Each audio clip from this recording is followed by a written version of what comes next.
Tom Wood, the Fire Chief over Tone Fire Rescue. My experience goes back to the first anthrax attacks in the United States, going back to October of 2001. I was the acting fire chief at the time.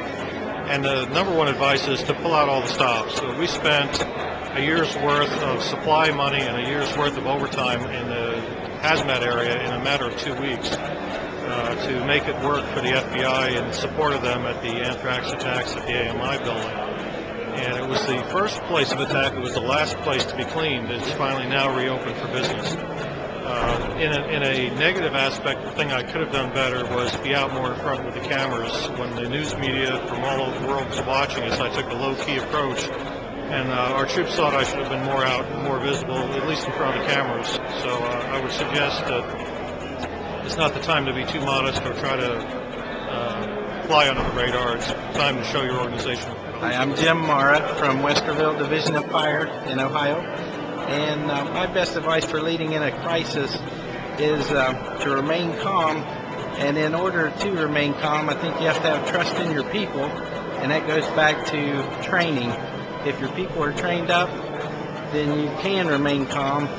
I know that when I'm leading a group of people that I'm not familiar with or don't know their capabilities, I'm a little more nervous about leading. So I just think if you trust your people and know they're trained to do Bob Relag, Chief of Wyoming Fire EMS, and the best thing for leading in a crisis is to try and anticipate and be prepared with regard to potentials that are out there, and then gaining insight through the experiences you have, and just do something because something is better than nothing. Hi, my name is Priscilla Martin, and I'm with the National Fire Department. Okay. And my best advice for leading in a crisis is just to stay calm. My name's Mike Passarelli. I'm with the Talmadge Fire Department. I'm a battalion chief.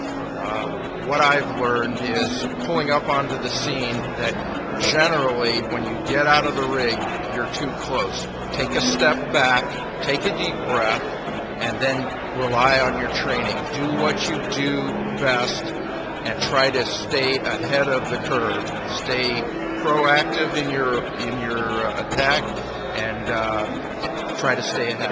Pat Kelly, Fire Chief, Tucson, Arizona. My best advice is the fact, get out of the office. Don't try to lead change through being in the Crystal Palace. You have to get out amongst the troops, find out what's happening out there, and get their buy-in, because they won't buy into somebody just sitting behind the screen like the Wizard of Oz and being the Great Oz. You have to go out there and make sure that they know what you're about and you know what they're about. So you need to lead change from in the trenches, not up in the palace. There you go.